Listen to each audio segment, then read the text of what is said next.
Okay, so we had calculated kappa to be 1/3. This one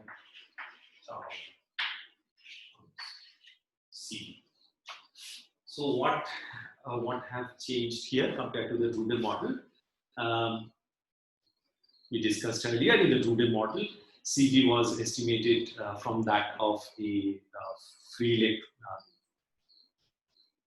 ideal gas, which is not valid. The Sommerfeld model gives you a different CV. We just saw that. And what else? The velocity is of course different. It's not the thermal velocity, but the Fermi velocity. So now if you plug all those in, so let me skip the, you know what the factors are. So let me straight away write. So this was the quantity of interest for us, what is called Lorentz number. This turns out to be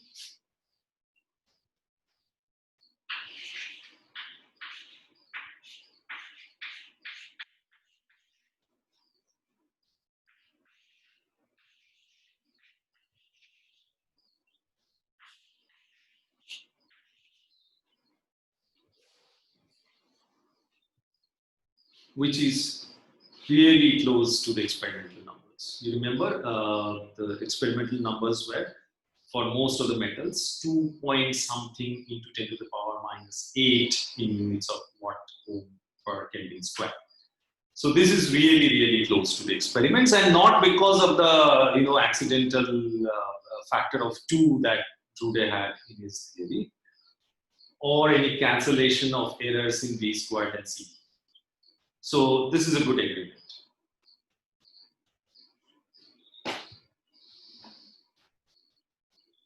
Okay, so that was that, and then it is thermopower.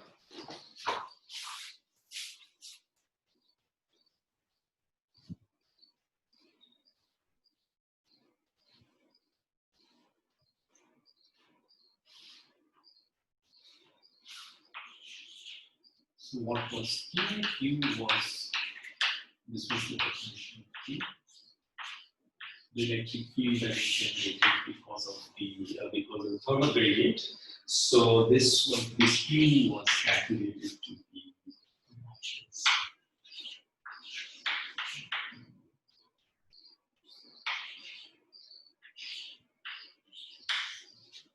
Did I have a minus sign in the definition? I don't remember. Probably not, because this comes with a minus sign. So just check it.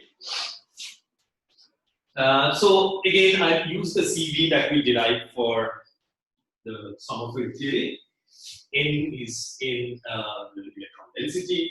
E, C are of course constant. There is no C. So 3 there is no C. So then this, if you plug this in, so what we get is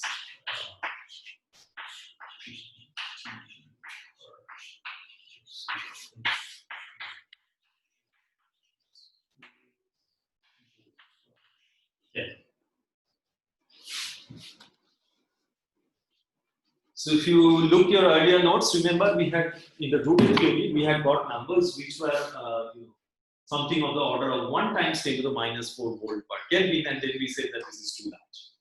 The real numbers, experimental numbers, are of the order of 10 to the minus 6 volt per Kelvin. And you see now we have this factor of kBT over epsilon F, which is of the order of 10 to the minus 2 at room temperatures. So now we have things that are the right order of magnitude. Okay, so what we learned from here, that now we realize, I had made these statements earlier, but now we realize better that some of the agreements between the Rudel theory and the experiments were accidental, because there was an overestimation of CV, there was an underestimation in velocity, and so on, and some factor of use. But this theory, by taking into account the Fermi distribution of the electrons, corrects those, and we get really good agreement with the experiments, not because of accidental cancellations. And what about the DC or the AC electrical conductivity? I won't get into the discussion of AC conductivity, but DC conductivity. See, there is how did we calculate the DC conductivity? So there was the electron distribution did not really come into the estimation of DC conductivity. All we said is that electrons undergo collision, and in absence of any external field, after a collision, they are equally likely to be directed along any direction. So the average velocity of the electrons is zero. But when you have an external electric field, they pick up.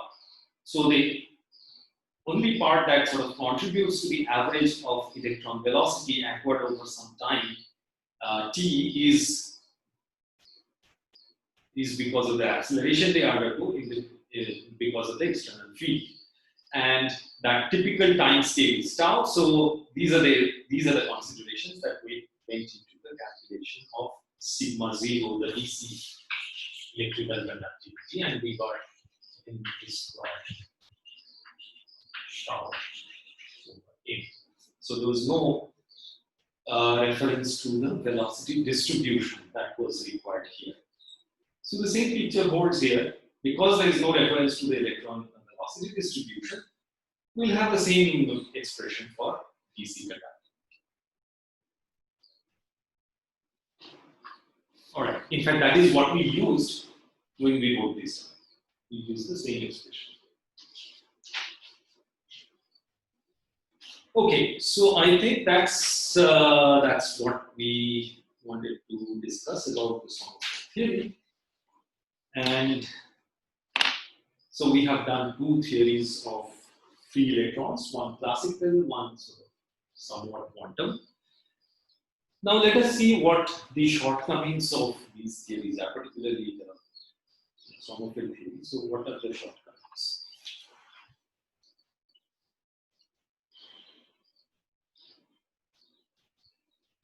Yeah.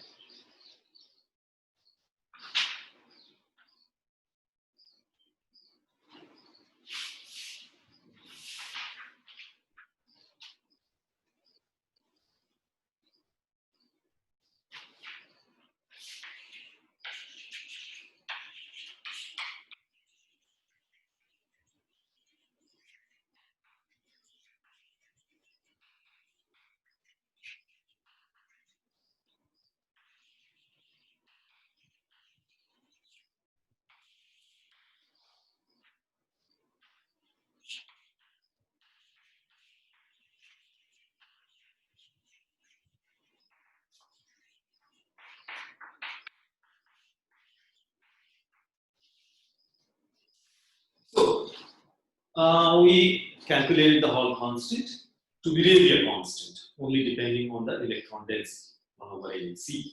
It should not depend on temperature, it should not depend on the magnetic field, and should have a certain sign. But then we saw that there are metals. In fact, I showed you this this experimental plot for aluminum in particular. If you remember, it's here in Ashcroft's book. So this is the field, and then it does something like that. Positive numbers, negative numbers. So at large enough field, this is a strong function of the magnetic field. And for certain values of the magnetic field, the sign also flips, which is completely contrary to what you would expect from this free electron sort of theory. So obviously, the free electron theory completely fails to explain anything like that. Similarly, for thermoelectricity, this Q object, that thermal power that we calculate, the sign is not always what the free electron theory tells you. Similar problem. The sign changes here. So that's another problem.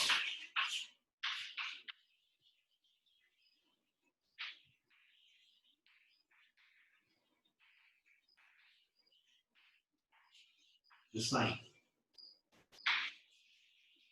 sign is opposite to what the free electron theory would tell you. And this is what we are plotting here is I over this is what we are plotting in this direction is 1 over RH.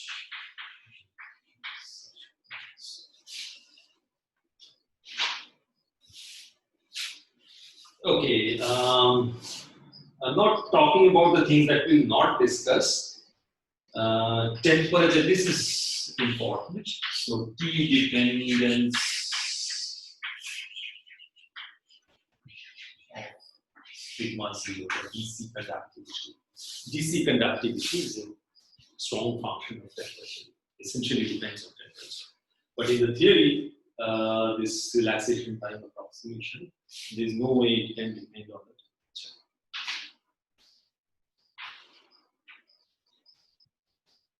And then there are some anisotropic materials where this is not the same in every direction. So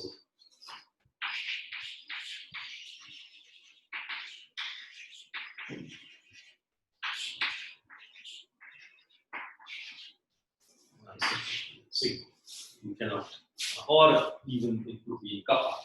So you cannot explain that based on a free electron law. Then the specific heat. So these are problems that you encounter with transport coefficients, but even in thermodynamic quantities. So, for example, CV. The free electron theory tells you that it should be proportional to T, but then you have a term which is T cubed. And also, even in the linear term, we just saw that for some metals, in particular the alkali metals, the estimate from the free electron theory is reasonable, but for transition metals, it's just way off. And it has no explanation for the T cubed term in specific heat. Okay, so as we see, we have achieved something with this theory, but also there are problems. So we have to do better.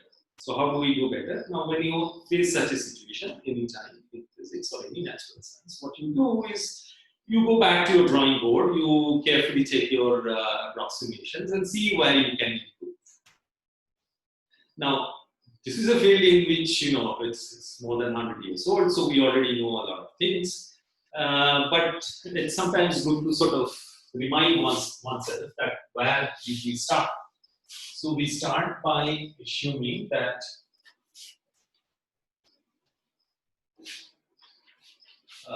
so we made three major approximations. One is free electrons, by which I specified that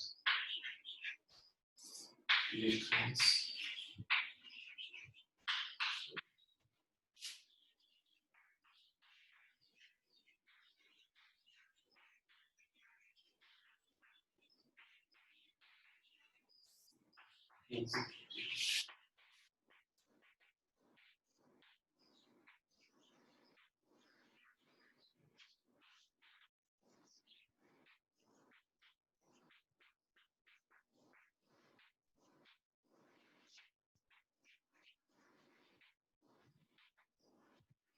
so that was the first approximation. I'll just remind you. Second, no electron.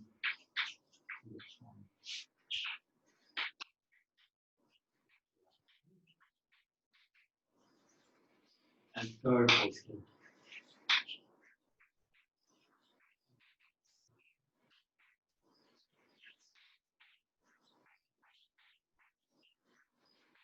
Which is sort of an ad hoc approximation. Yes.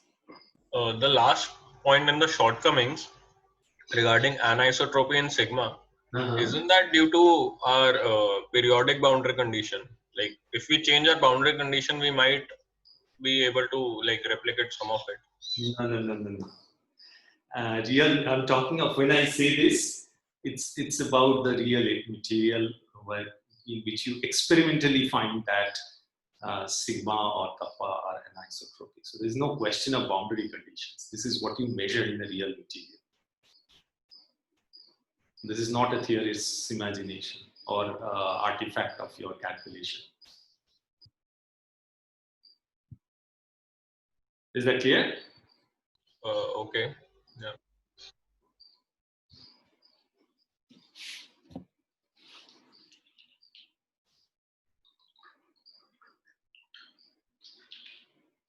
All right. So it turns out that in the metals, third one is a little sort of complex issue. So let's not worry about that for the moment. But turns out that the second one is not too bad actually.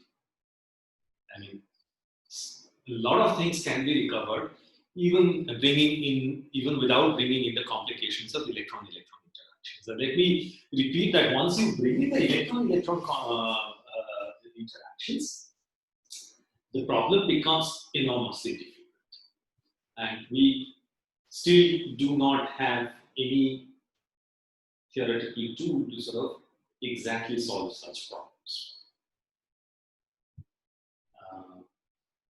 And we are only making better and better approximations, but there is no exact method of solving such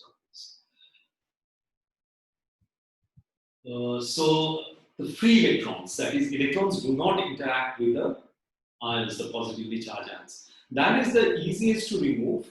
And what we'll now see is that once we remove that, the picture will dramatically change. And so that will be the sort of topic of discussion for the next several lectures. But before we go on to the sort of consequence of the periodic arrangement of these positive charges on the electrons and their energy levels, we need to go back to the discussion we started out with, that how to determine what is the structure of a given material. And we discussed a lot about fluids, but we said at that time, I said that we'll come back to the issue of solids later on. So this is the time now. We want to get back to that discussion. Once we finish that, we'll come back to again the discussion of electronic energy levels in the periodic arrangement of these ions. So let us see where we go from here.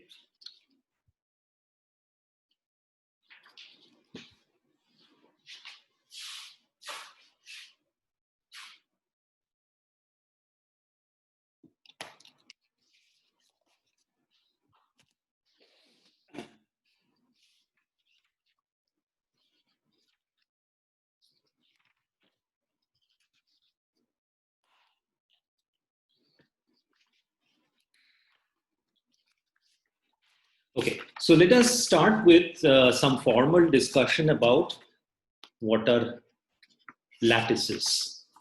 Okay, then we'll discuss how to determine the structure of a lattice from the scattering experiments that we discussed in the very beginning. So what is a lattice?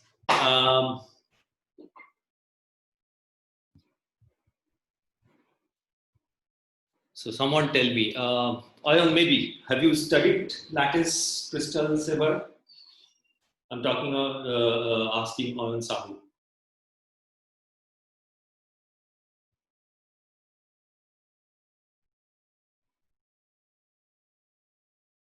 Yes, can you hear me?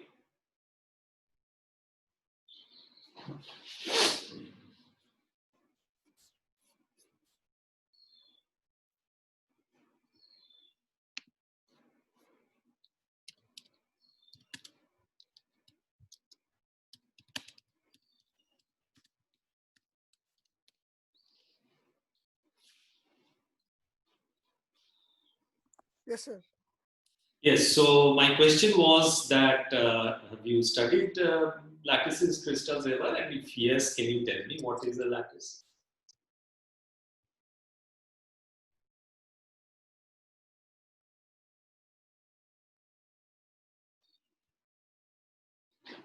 Hello, sir. Please, you can repeat your question. Could you speak a little louder, please? I can't hear you. Hello, are you hearing me? Yes. Please, sir, repeat your question. The question is that if you have studied crystals and lattices, crystal lattices, can you tell me what a lattice is? A lattice is the periodic of some atom. The form of the atom, they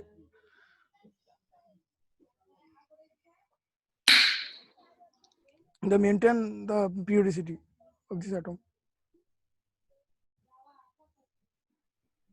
Does anyone have a different answer?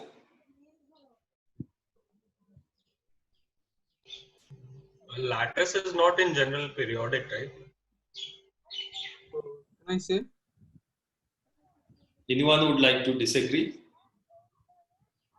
So no, I mean, lattice is an infinite array of discrete points with certain orientation and configuration, which appears exactly the same from whichever of the lattice point we are observing it.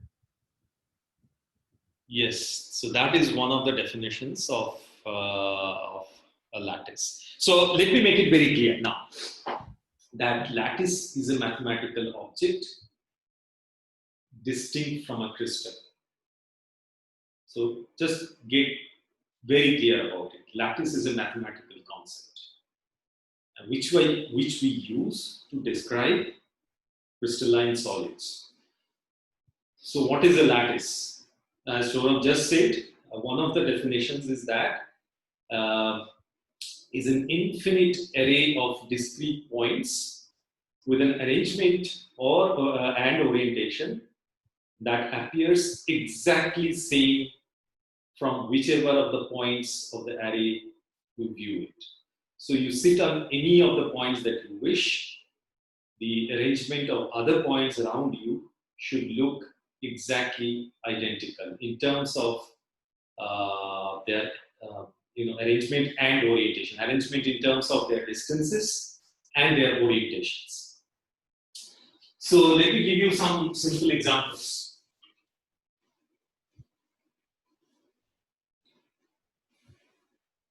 I can draw only 2D examples, but we'll generally deal with 3D lattices.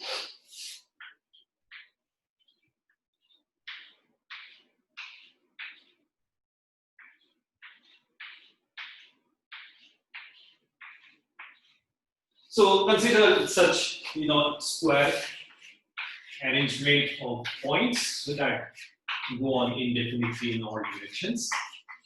In 3D, the equivalent would be a cubic arrangement. So now, whether I'm here, if I view it from here, there's one in this direction, one in this direction, one in this direction, one in this direction, exactly at the same distance, and one here, one here, one here, one here, and so on. And if I sit here, it's sort of obvious to realize that I'll see exactly the same arrangement of atoms. So that's a lattice. And there's an equivalent definition of a lattice. So this definition is what I said and what Saurabh also said is given in abstract terms. This is one of the definitions they give. So I'm not writing the whole sentence all over again. You should open the book and read it. There is an equivalent definition of lattice that is also given. So let me write that. I'll write in 3D. So these are also called Praga lattices.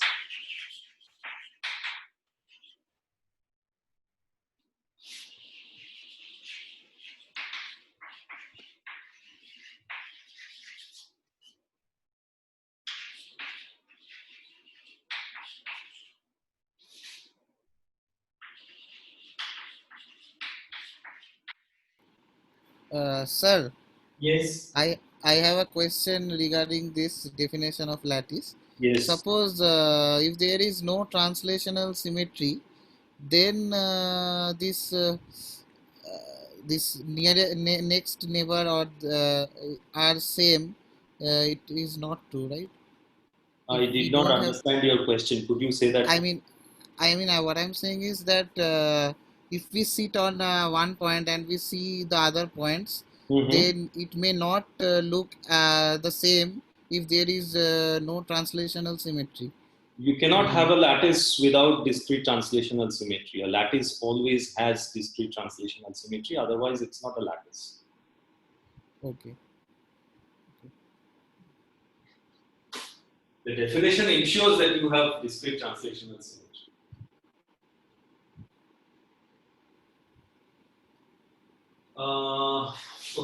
all points with position vectors given by R.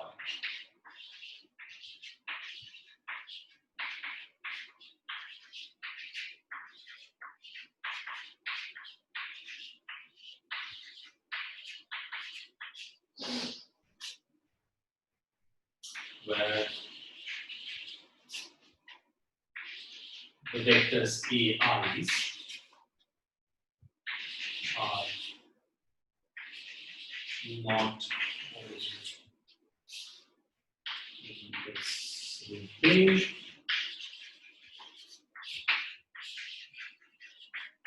and AI's are natural numbers.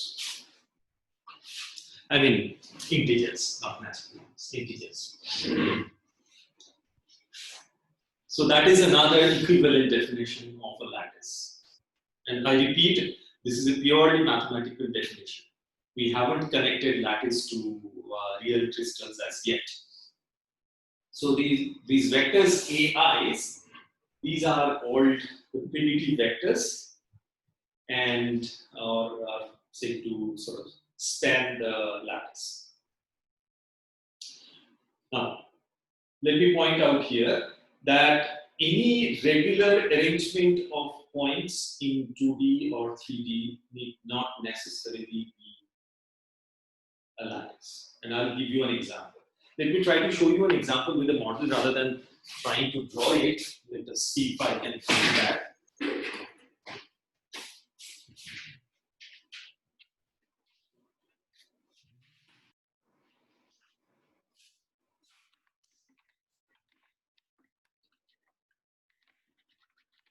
Just give me a minute.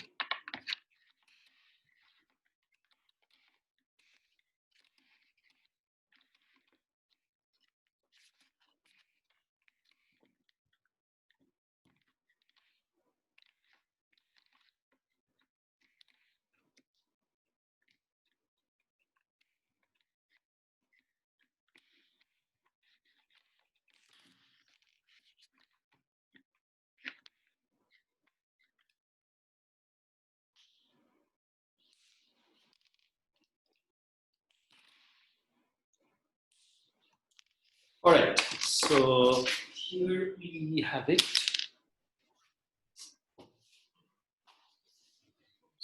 Yeah.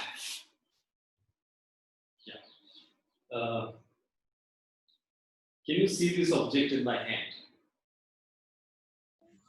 Yes, sir. Yeah. So this is, now imagine this is extended indefinitely in the 2D plane. So this is a planar arrangement of atoms in the forms of hexagons.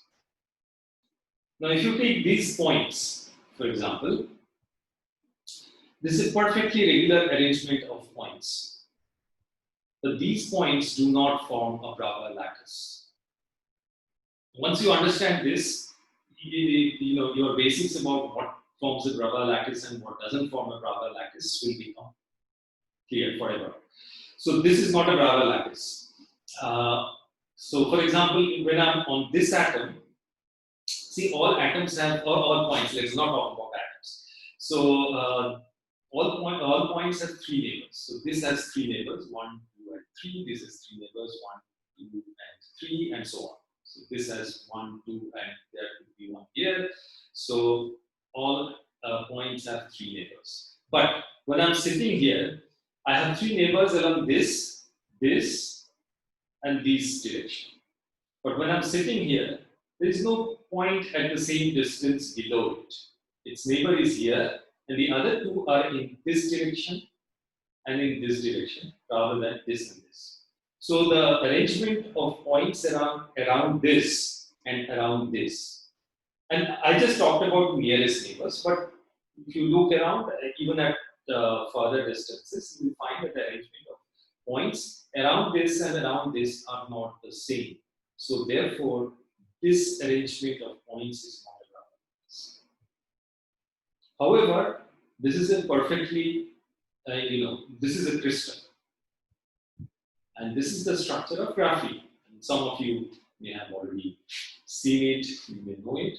This is the structure of graphene. This is how the carbon atoms are arranged in each plane of a graphite, so each slab of graphite, each atomic layer of graphite. So this is a crystal. This is a perfectly valid physical crystal. This is a perfectly regular arrangement of atoms, but this is not a lattice in the sense that we have just defined.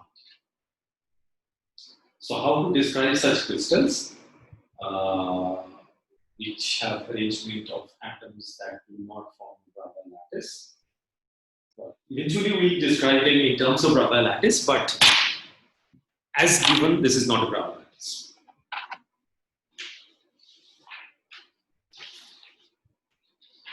Okay. Now, if you understand this, then let me just tell you a few words about some standard definitions that one uses.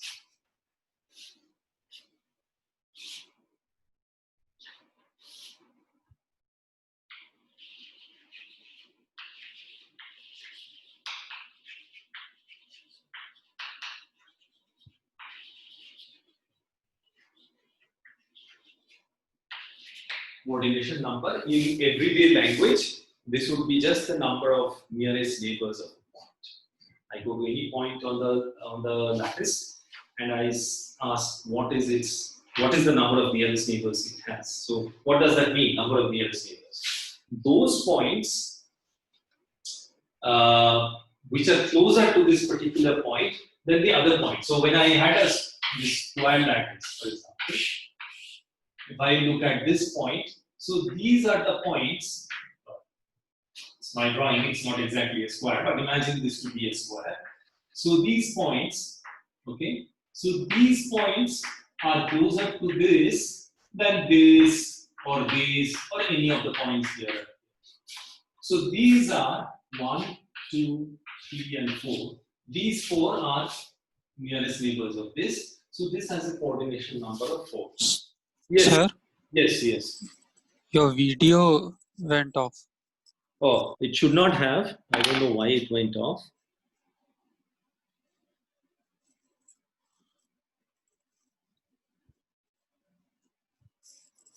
It got disconnected entirely, I think. It got disconnected, exactly.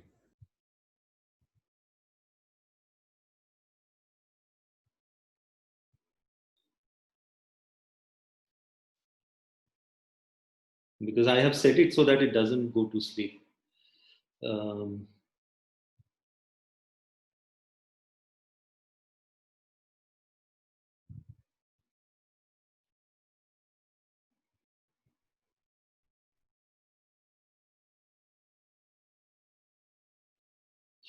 Okay, hopefully it will work now.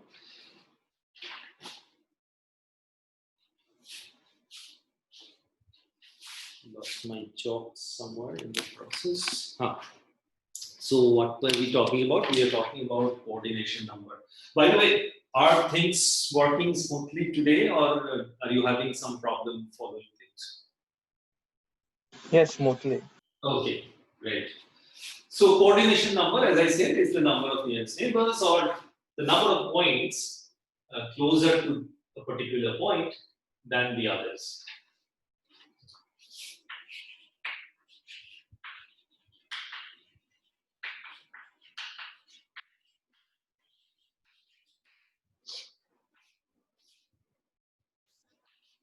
So it's the volume which I'm saying volume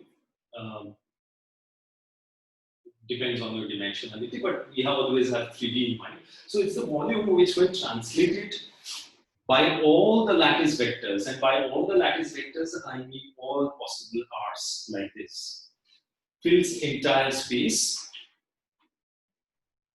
That's called a primitive set. You can also view it as the volume that is enclosed by these vectors A1, A2, A3. That's the primitive set. And let me I'll see if I can show you some pictures. But the point I'm trying to make is that the primitive cell, there's no unique way of choosing primitive cell for a given lattice. You can choose primitive cell in many different ways, infinitely different ways. And sometimes one just chooses it according to convenience. But by definition, primitive cell contains only one lattice point. So the primitive cell will contain only one lattice point. So as I said, the obvious choice of primitive cell could be all those points R which are given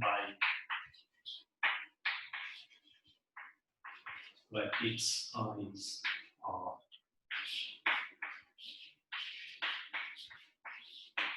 Real numbers in this set. But this is by no means the only choice. This is one of the choices.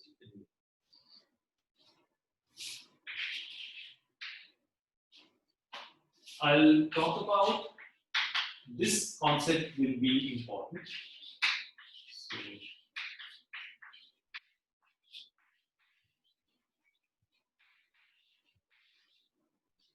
what is called the Wigner-Seitz primitive cell? So what is the Wigner-Seitz primitive cell? So first let us see, let us define Wigner-Seitz. This is also called the Wigner-Seitz cell. Okay, so suppose we have a square lattice. It's easiest to describe by a square lattice. So now I choose the set of points. I choose a region so that points in this region are closer to this point on the lattice than any other point on the lattice, except for the ones on the boundaries. So if I leave out, they could be equidistant from two atoms, but leaving those aside, this region, points in this region are closer to this lattice point than to any other lattice point. Such a region is a Wigner-Seitz cell around this lattice point. Such a primitive cell, you can easily imagine that if you translate this area or this volume by all the lattice vectors, will fill up the entire space. So this is a primitive cell, and this is called the Wigner-Seitz primitive cell. I mean, I could have chosen a primitive cell like this. Here. So this could have been, an equally valid primitive cell, but that's not the Wigner-Seitz primitive cell. This part is the Wigner-Seitz primitive cell. And it's very important to understand the Wigner-Seitz primitive cell because this definition shows up when we try to define the Brillouin. So we'll get to there in a few minutes.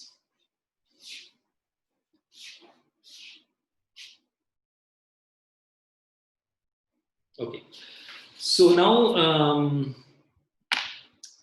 after defining primitive cell, and so this already tells you that I can define primitive cell in more than one ways. This could be a primitive cell, this can be a primitive cell, and so on. Or I could just displace it by a small amount, and that could be a primitive cell, and so on. So primitive cell is not uniquely defined. But sometimes one works with what is called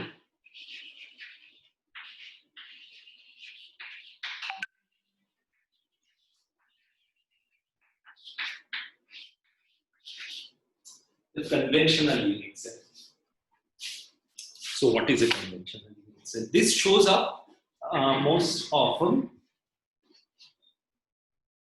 when one deals with cubic system, I mean underlying cubic systems. So by the way, I'm particularly asking the MSc students, is there anyone among you who have never seen or studied what is a BCC crystal, what is an FCC crystal, and so on? If there is anyone, just let me know. Just speak out.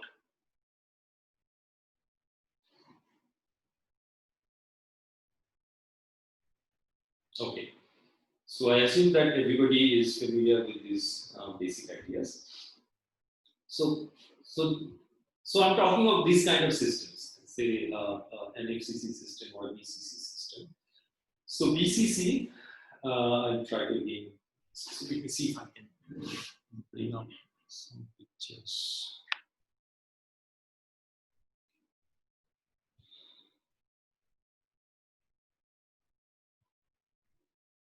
Yeah, here.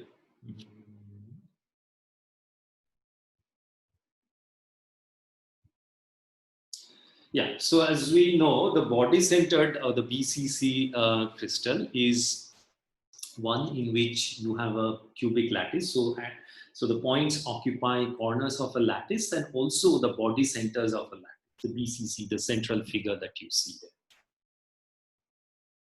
Now, if I have to describe or define the primitive cell of such a lattice, as I said, there is no unique way of defining. So the conventional, not the conventional, sorry, that's the wrong word I'm using. The standard way one defines is what you have in this equations 3.3. That is usually taken as the three primitive lattice vectors for a BCC lattice. Okay. But then we realize that there is an underlying cubic symmetry. So what one can do is that one can define this BCC lattice as in terms of a simple cubic lattice. So that is what is given in equation 3.2 there.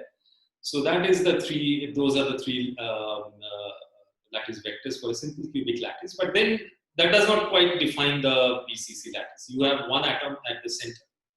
So then if I define a cubic lattice and then say that I don't have one atom but two atoms in my unit cell. Okay. So A1, A2, A3 in equation 3.2 would define a simple cubic lattice.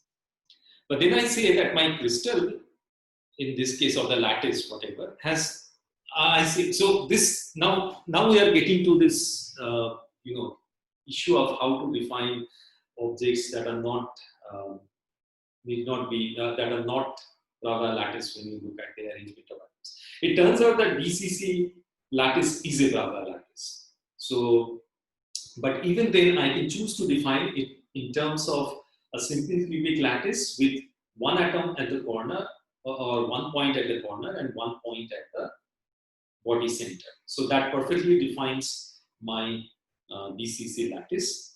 But that is not, I'm not choosing the smallest volume to define my primitive cell.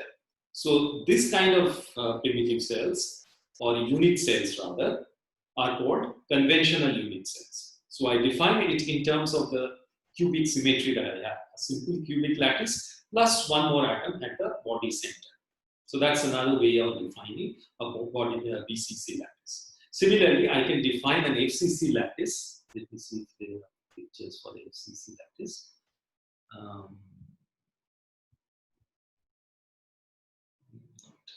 They will be available, but it's basically a cubic lattice with atoms at the next one is FCC. Sorry, I missed that. So the third picture is FCC, where you have points at the corner of a cube and at the faces. Okay, so this I can choose to define in terms of its the smallest volume that is required to define a cubic cell. We'll come to that. Or in terms of a conventional cubic cell. So A1, A along X, A along Y, A along Z plus 3 atoms at the 3 corners, 3 faces. So these kind of unit cells, when you define a unit cell, preserving the underlying symmetry of the lattice is called conventional unit cell, and it is often done in terms for underlying cubic systems, although they may be BCC, FCC. Okay, so that basically defines it. So then let us get back to this question of how you define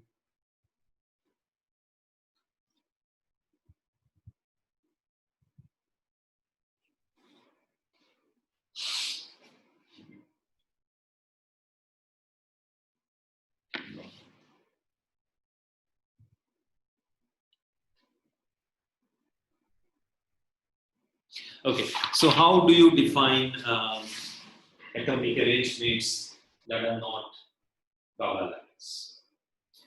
So let us look at this. I said this is, I explained why this is not a Baba lattice. But then, if you take these two, or these two, whichever way you want to look at it, as a unit. So consider these two to be a lattice point. And I can take this to be from here to here, if you can see my fingers, here to here as one lattice vector, and here to here or here to here as another lattice vector. With this atom and this atom within the primitive cell. Then I can regenerate this entire arrangement of atoms. So therefore, I have a lattice, but then each lattice point or each primitive cell contains not one but two atoms. And more, many physical crystals have to be defined this way. And these two atoms which are required to be defined within the primitive cell for you to describe this crystal is called the basis. So it's a two-atom basis. Okay, it's some sort of a triangular lattice with two-atom basis. So that's how you can describe this crystal structure. So every crystal structure, if you just look at the atomic positions, they are not Brava lattices. However, if you can identify the underlying sort of mathematical pattern and then put a group of atoms well defined at each lattice point, that generates the entire crystal structure. So the formal way of saying that is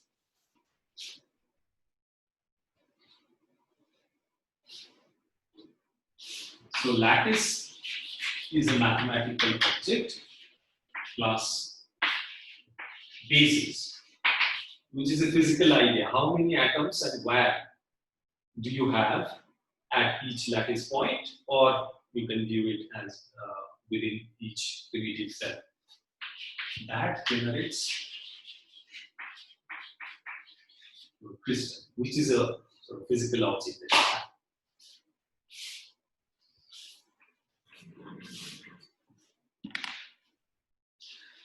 All right, so we now understand a few things about lattices and crystals. How much time do we have? Okay, we have some time.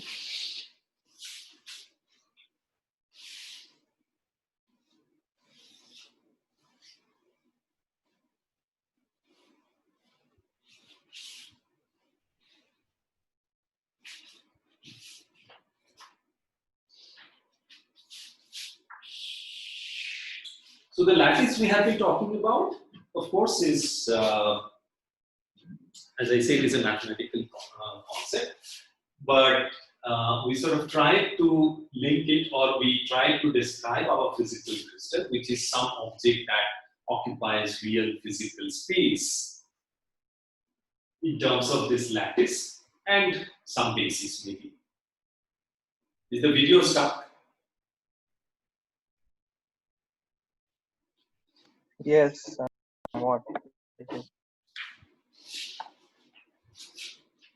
It's getting a little slow, it seems, but at least you can see the board, I believe. Yeah. Okay. So then, now what we want to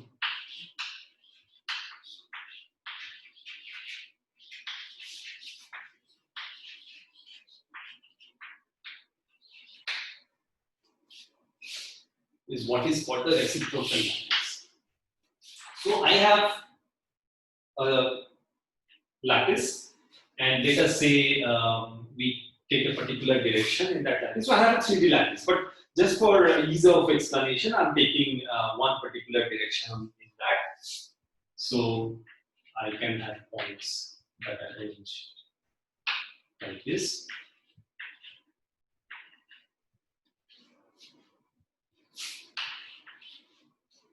And I can have plane waves in this direction. Okay?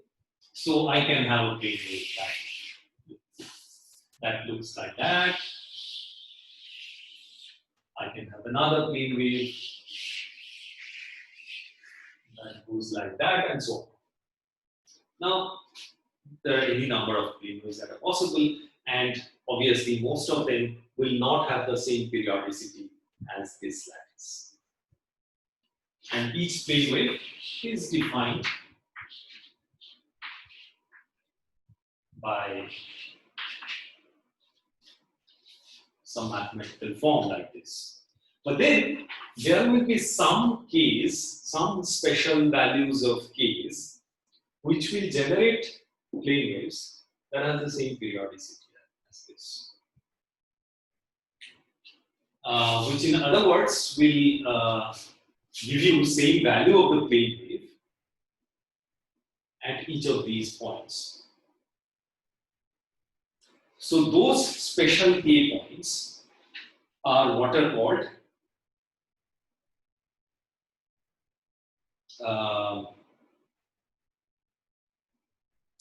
the reciprocal lattice vectors. So this G's is the special set of A's which gives you plane waves that have the same periodicity as this lattice. And these are the reciprocal lattice vectors of this lattice. So what are we saying then? That I write e to the I.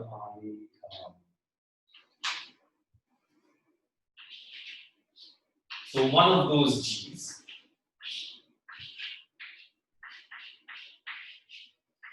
if I translate in the real space by a lattice vector. So suppose I was here, I translate to here or here, one of these points, but I say that plane wave has the same value at every point. It has the same periodicity as my lattice. So then I should get this. So that implies that I'm talking about those G's which, when I do this, I get 1. So these G's are the reciprocal lattice vectors. Sir? Yes. So why do we need reciprocal lattice? I mean, which events or something else tells us that gravity lattice is not sufficient to study the systems? I think if you just follow the discussions, it will become clear. So I don't need to give the answer right now. Okay, so when physicists started to study these lattice and crystals, they instantly moved to reciprocal lattice? Could you ask the last question once again? I mean, when physicists started to study about lattice and crystals, so just after studying gravity lattice, are they immediately shifted to reciprocal lattice, or after studying something they need this to construct? Okay, so to give you the short answer, that when you try to interpret the scattering experiments, you will find that these reciprocal lattice vectors become absolutely important. You view those experiments, or the structure factor, etc., in the reciprocal space, and they have particular forms which sort of is easy to understand and interpret.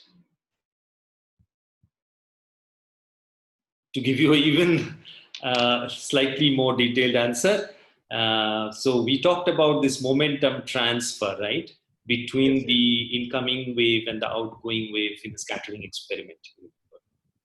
We call that Q, right? Yes. Q is K prime minus K, or K minus K prime, one of the ways we defined in a scattering experiment. And we'll figure out that in a periodic solid, that is a crystal lattice, these Q's can only take values that are reciprocal lattice vectors, these G's. They cannot be anything arbitrary. So, in other words, this reciprocal lattice or the reciprocal lattice vectors show up naturally in your interpretation of the scattering experiments. Now, when this was developed, or when people realized that the reciprocal lattice is important, that's a question of more of sort of history of the development of the topics, and I don't know offhand, but that's where it shows up, and we'll see that, right?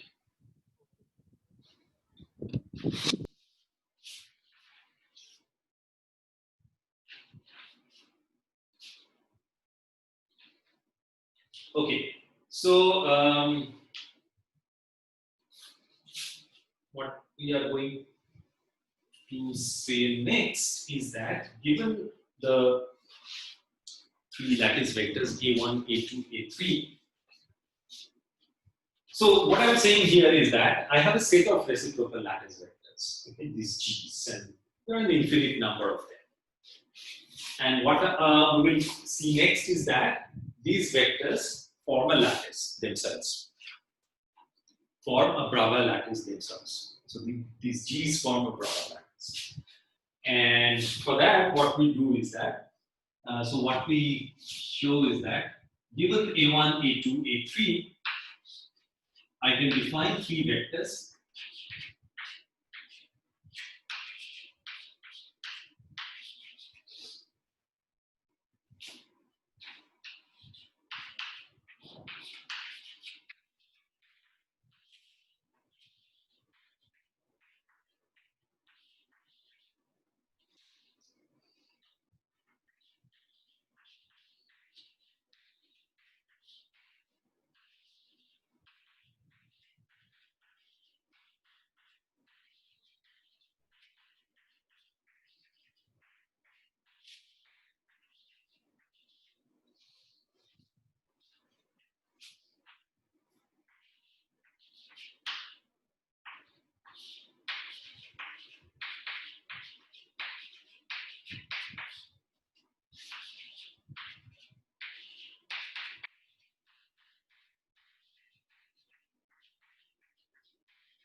Same denominator. These give you the reciprocal lattice vectors. So that is something we'll see. So note that, so if I do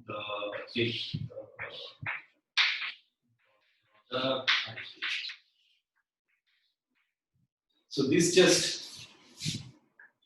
follows from the construction of these.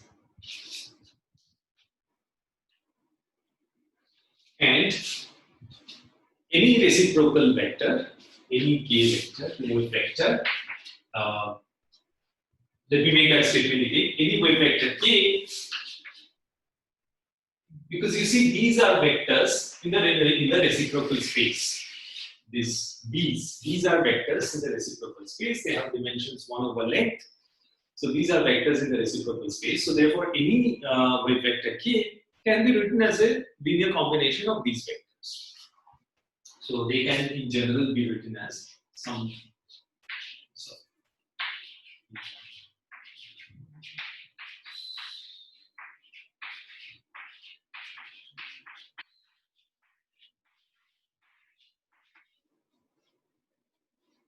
Okay.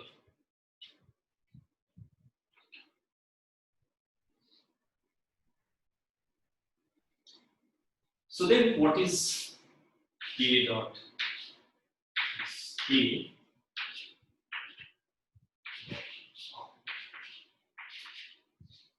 Now we use this. So this will be in one.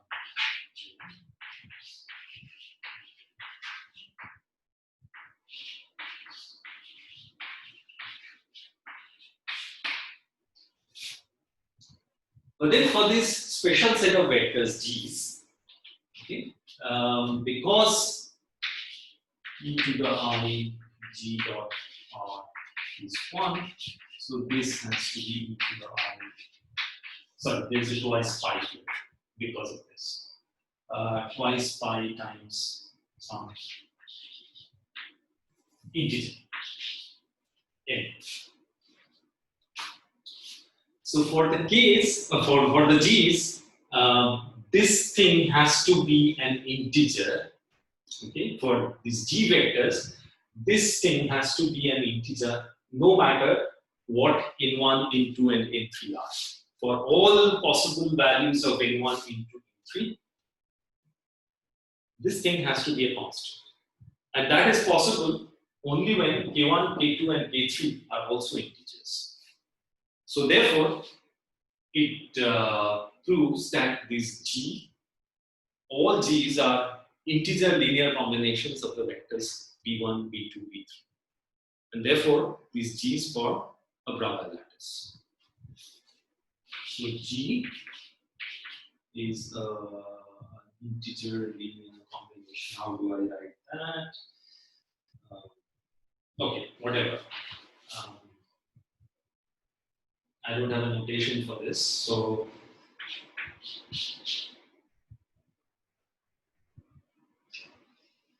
okay, let me just, for the moment, write this. So these are integers. So because these g's are integer linear combinations of the p's, which are vectors in the reciprocal space,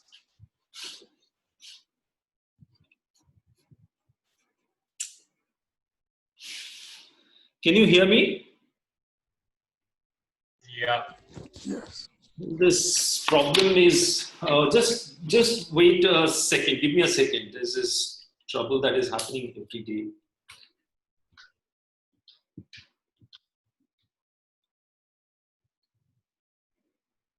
hello Chandan, आप by any chance HRI उसमें login तो नहीं किए ना?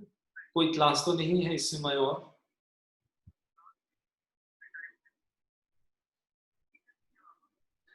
अच्छा अच्छा अच्छा। हाँ हाँ, नहीं पिछले दिन भी ऐसा ही हुआ था कि अराउंड दिस टाइम 12:40 को किसी ने कहीं से और लॉगिन किया और हमको दिखा था कि आप लॉगिन, हाँ वो कॉन्फ्लिक्ट हो जाता है। हाँ हाँ हाँ, ठीक है ठीक है। Can you see my screen? Yes, sir. Okay, good.